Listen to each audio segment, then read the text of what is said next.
यहाँ पर उपस्थित मेरे टीचर, मेरे मित्र, मेरे भाई और उन्होंने जिन्होंने मुझे सपोर्ट किया, उन सबका आज बहुत तहे दिल से। और आखिरी बार मेरा सलाम नमस्कार। अभी से पहले मैंने कोई प्रिपरेशन नहीं करके रखी थी, ना ही कुछ सोचा था कि क्या बोलना है क्या नहीं बोलना है, लेकिन बस आज एक बात जरूर बोलना था। जो आज से 6 महीने पहले मुझे एहसास होना चालू हो गया कि नहीं, मैंने गलती करी। यह जो बात है ये क्लास 12th वालों के लिए नहीं है, ये क्लास 11th वालों के लिए है। स्पेशली क्लास 11th वाले ही इसे बहुत ध्यान से सुने। जब एक लड़का क्लास 9th में, यानी कि जैसे मैं अपने ऊपर ही कुछ ऐसी चीज़ें बताने की कोशिश करूंगा जो आप रिलेट कर पाएँ, समझ पाएँ कि नहीं वाकई में हम लोग कहाँ गलती कर जाते हैं। वह एक्सपीरियंस मैं आपसे शेयर करना चाहता हूँ। क्लास 9th में जब मैं आया था, बड़ा डरा सा था। घर वाले कह के भेजे थे कि नहीं किसी के हाथ का खाना मत खाना, नहीं शायद जहर न मिला दिए। तो बड़ा डरा सा था, छोटे से गांव से आए थे, बड़े शहर में आ गए अचानक। वहाँ पे एक दोस्तों का और टीचर्स ने कैसे कोऑर्डिनेट किया मुझे, ताकि मैं आज आप लोगों के सामने इतना मजबूती से खड़ा हूँ। जब मैं आया था तो एक मेरा मित्र, मेरे टीचर्स, जब मैं 9th क्लास में आया, सूबिया मैम मेरी क्लास टीचर थी, सूबिया अबसार मैम। उन्होंने मुझे इतना अच्छे तरीके से कोऑर्डिनेट किया, इतना अच्छे तरीके से समझाया, नहीं समझ में आया कि नहीं वाकई में कैसे पढ़ना है, कैसे चलना है, कैसे रहना है। उसके बाद क्लास 10th में आए, जरीना मैम से उस समय तो मुलाकात नहीं हुई थी, लेकिन रीना मैम सॉरी मैम आपका नाम अनीता मैम का गाना उस समय हमको बड़ा अच्छा लगता था। तो जब हम गलतियां तो बहुत करते थे, क्लास 10 में शायद हमारा नाम भी बहुत ज़्यादा लिया जाता था, लेकिन जब अनीता मैम के सामने आते तो ऐसा नहीं लगता था कि आप टीचर के सामने खड़े हैं, लगता कुछ ऐसा था कि माँ के सामने खड़े हैं, बस अब कुछ बोलना नहीं है, नहीं अब उतार के मारे खड़े। फिर अब यहाँ से दौर एकदम बदल जाता है, मतलब कि 11th-10th तक तो आपको लाइटली ले लिया जाता है, और जैसे आप 11th में इंटर करने की कोशिश करते हैं तो आप अपने आप को बादशाह समझने लगते हैं। ये 11th की मेंटालिटी है, हम भी रह चुके हैं। अच्छा, गलती मेन मुद्दे पे आते हैं।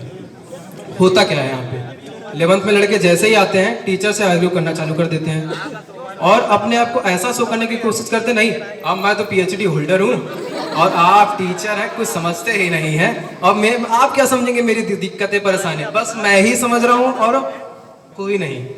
तो जब मेरा खुद का एक्सपीरियंस जरीना मैम के साथ था, मैंने भी खूब आर्गुमेंट्स किए, क्लास से बाहर निकाला गया, बहुत ज़्यादा डांटा गया।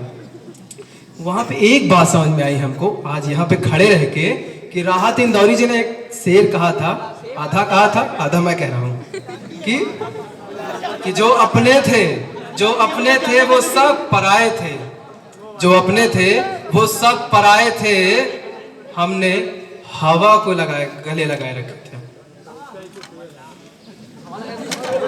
हमने हवा को गले लगाए रखा था, जिनको समझा मैंने दुश्मन अपना, आखिर में वही तो गले लगाए रखे थे। आज यही बात मैं आपको यहीं से मैं अंत करना चाहूंगा। क्लास 11th में जैसे ही आप इंटर करते हैं, आप यही बात सोचे, टीचर्स जो कहें, जो ऐसा भी कहे, बस आंख बंद करके मान लेना, क्योंकि माँ बाप के बाद एक यही लोग हैं जो आपको अपने से ज्यादा देखना चाहते कि आपको देखें। तो इसमें आपके उनके डिसीजन में किसी तरीके का कोई संदेह रहना ही नहीं चाहिए, और वही गलती मैंने करी। जरीना मैम, मैं तहे दिल से आज से मैं आपसे सॉरी बोलना चाहता हूँ, इतने बड़े समाज में, यहाँ पे मंच में मैं आपसे सॉरी बोलना चाहता हूँ जो मैंने गलतियाँ करी। अच्छा, के सर की बहुत बात हुई, मैं भी करना चाहता हूँ। अच्छा, आप जब मैं क्लास 9th में आया था, 2 साल तो हमको पता ही नहीं चला हमारे प्रिंसिपल कौन है।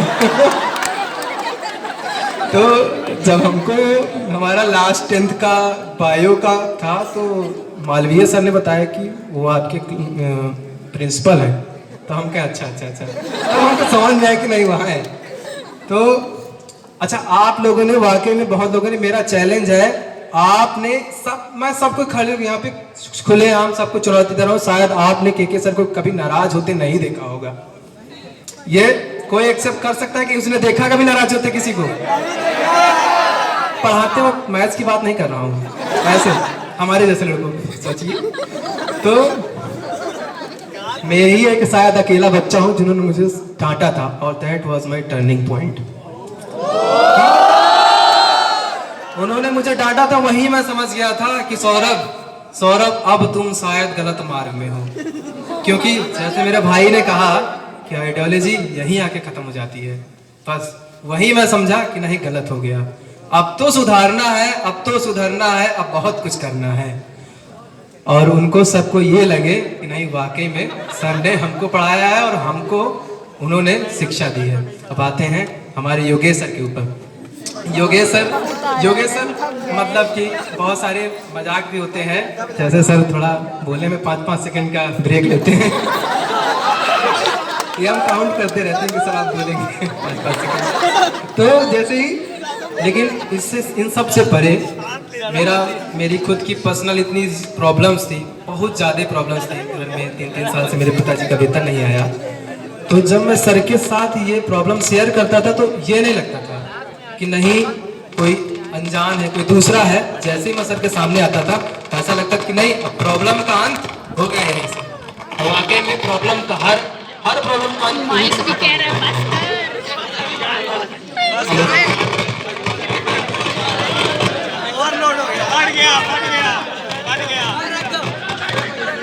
तो प्रॉब्लम्स का अंत यहीं से खत्म हुआ। और बहुत सारे टीचर्स हैं, जब ये तो इनसे तो डेली मिलना नहीं होता था, जैसे कि, लेकिन आपको जैसे MK राय सर की बात करते हैं। MK राय सर मास्टर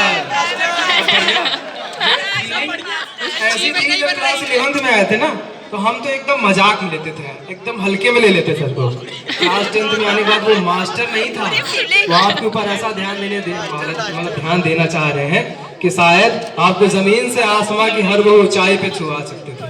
लेकिन क्लास 11 में सब बच्चे यही गलती कर जाते हैं। तो सारे टीचर्स आज लास्ट मैं सबसे ये कहना चाहता हूँ, सबसे और सबको से मैं माफ़ी मांगना चाहता हूँ, जो मुझसे गलतियाँ हुई जो भी हैं, बस मुझसे माफ़ कर दीजिएगा।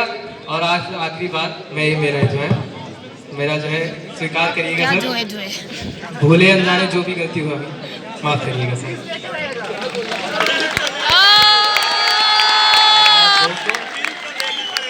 दोस्तों ने मुझे, अब शायद लंबा हो रहा है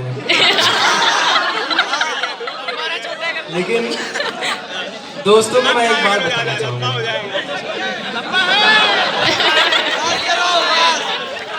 कुछ भी प्री प्लान नहीं है, मतलब मैं अभी बोल रहा हूँ, बस करो फीलिंग है। हाँ, मुझे पता था तुम क्यों। वाकई में दोस्त, मतलब हट जा बहन, हट जा। यहाँ नहीं, 100 किलोमीटर दूर मेरे माँ बाप बिल्कुल दूर हैं। उसके समय टीचर्स तो स्कूल में, लेकिन इस समय हमारे साथ जो कोऑर्डिनेट कर रहा है, क्योंकि मैं तो अकेले रहता हूँ, खाना कौन बनाएगा, खाना बनाने से लेके वह हर एक मेथड जो एक बच्चे को चाहिए होती है, जो अकेला माँ बाप के बिना यहाँ रह रहा है, वो यही दोस्त है। और जो माँ बाप की कमी महसूस करने नहीं देते वो टीचर्स हैं। एट लास्ट सभी को नमस्कार, सभी को मेरा चरणों में